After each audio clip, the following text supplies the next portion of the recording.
Back to ಜೋಡಿ ಕನಸು channel. ನಾನಿವತ್ತು ಸಿಂಪಲ್ ಆ್ಯಂಡ್ ಟೇಸ್ಟಿಯಾಗಿರೋ ಅವಲಕ್ಕಿ ಸುಸ್ಲ ಹೆಂಗೆ ಮಾಡೋದು ಅಂತ ತೋರಿಸ್ತಾ ಇದ್ದೀನಿ. ಸೊ ಬನ್ನಿ ನೋಡೋಣ. ಒಂದು ಪಾತ್ರೆಯಲ್ಲಿ ಎಣ್ಣೆ ಹಾಗೆ ಸಾಸಿವೆ ಜೀರಿಗೆ ಚಟಪಟ ಅಂದಮೇಲೆ ಶೇಂಗಾ ಮತ್ತು ಕರಿಬೇವನ್ನ ಹಾಕಿ ಚೆನ್ನಾಗಿ ಫ್ರೈ ಮಾಡ್ಕೋಬೇಕು.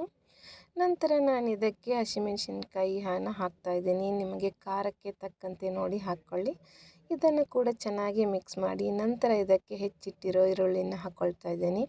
ಈರುಳ್ಳಿ ಹಸಿ ವಾಸನೆ ಹೋಗುವವರೆಗೂ ಚೆನ್ನಾಗಿ ಫ್ರೈ ಮಾಡಬೇಕು ನೋಡಿ. ನಂತರ ನಾನು ಇದಕ್ಕೆ ಟೊಮೆಟೊನ ಹಾಕ್ಕೊಳ್ತಾ ಇದ್ದೀನಿ. ನೀವು ಟೊಮೆಟೊ ಬದಲಿ ಹುಂಚಿ ಹುಳಿ ಅಥವಾ ನಿಂಬೆ ರಸನೂ ಕೂಡ ಹಾಕ್ಕೋಬೋದು, ತುಂಬಾ ಚೆನ್ನಾಗಿರುತ್ತೆ. ನಂತರ ಇದಕ್ಕೆ ಚಿಟಿಕೆ ಅರಿಶಿನ, ರುಚಿಗೆ ತಕ್ಕಷ್ಟು ಉಪ್ಪನ್ನು ಹಾಕಿ ಚೆನ್ನಾಗಿ ಮಿಕ್ಸ್ ಮಾಡ್ಕೊಳ್ತಾ ಇದ್ದೀನಿ. ನಂತರ ನೋಡಿ ಇದು ತವಾ ಹಿಡಿಬಾರ್ದು ಅಂತ ನಾನು ಇಲ್ಲಿ 2 ರಿಂದ 3 ಸ್ಪೂನ್ ನೀರನ್ನು ಹಾಕಿ ಚೆನ್ನಾಗಿ ಮಿಕ್ಸ್ ಮಾಡ್ಕೊಳ್ತಾ ಇದ್ದೀನಿ. ನಂತರ ಇದಕ್ಕೆ ಕ್ಲೋಸ್ ಮಾಡಬೇಕು, ಏಕೆಂದರೆ 1 ನಿಮಿಷ ಬೇಯಿಸಿದರೆ ಸಾಕು. ಎಲ್ಲ ತರಕಾರಿ ಎಲ್ಲ ಚೆನ್ನಾಗಿ ಬೆಂದಿರುತ್ತೆ ಮತ್ತು ಉಪ್ಪು ಖಾರ ಕೂಡ ಚೆನ್ನಾಗಿ ಹಿಡಿದಿರುತ್ತೆ. ನಂತರ ನಾನಿಲ್ಲಿ ಪೀಸ್ ಮಾಡಿಕೊಂಡಿರುವಂಥ ಪನ್ನೀರನ್ನು ಹಾಕ್ಕೊಳ್ತಾ ಇದ್ದೀನಿ. ಇದರಿಂದ ಪನ್ನೀರಿಂದ ನಿಮಗೆ ಪ್ರೋಟೀನ್ ಚೆನ್ನಾಗಿ ಸಿಗುತ್ತೆ. ನೀವು ಈ ರೀತಿ ಪನ್ನೀರನ್ನು ಅವಲಕ್ಕಿ ಅಥವಾ ಚಿತ್ರಾನ್ನದಲ್ಲಿ ಕೂಡ ಬಳಸ್ಬೋದು, ತುಂಬಾ ಚೆನ್ನಾಗಿರುತ್ತೆ.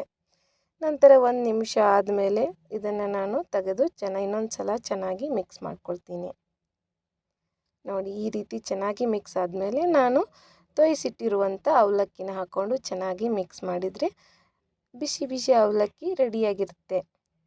ಈ ರೀತಿ ಈ ವಿಡಿಯೋ ಒಬ್ಬ ಹೊಸದಾಗಿ ಅಡುಗೆನ ಕಲಿತಾ ಇರೋರಿಗೆ ತುಂಬಾ ಸಹಾಯ ಆಗುತ್ತೆ ಅಂತ ಮಾಡಿರೋದು. ನಮ್ಮ ವಿಡಿಯೋನ ನೋಡಿ ಸಪೋರ್ಟ್ ಮಾಡ್ತಾ ಇರೋ ಎಲ್ರಿಗೂ ತುಂಬಾ ಧನ್ಯವಾದಗಳು. ಹೀಗೆ ನಮ್ಮ ವಿಡಿಯೋನ ನೋಡ್ತಾ ಇರಿ ಮತ್ತು ಸಪೋರ್ಟ್ ಮಾಡ್ತಾ ಇರಿ ನೋಡಿ. ಈ ಬಿಸಿ ಬಿಸಿ ಅವಲಕ್ಕಿನ ನಾವು ಸರ್ವ್ ಮಾಡೋಣ. ಒಂದು ಪ್ಲೇಟಿಗೆ ಸರ್ವ್ ಮಾಡಿ ಇದಕ್ಕೆ ನಾನು ಸ್ವಲ್ಪ ಪುಟಾಣಿ ಚಟ್ನಿನ ಹಾಕ್ಕೊಳ್ತಾ ಇದ್ದೀನಿ. ಮೇಲ್ಗಡೆ ಸ್ವಲ್ಪ ಹಸಿ ಈರುಳ್ಳಿನ ಹಾಕ್ಕೊಂಡ್ರೆ ತುಂಬಾ ಚೆನ್ನಾಗಿರುತ್ತೆ. ನೀವು ಮಾಡಿ ಹೇಗೆ ಬಂದಿತ್ತು ಅಂತ ಕಮೆಂಟ್ ಮಾಡಿ ಹೇಳಿ. Thank you so much.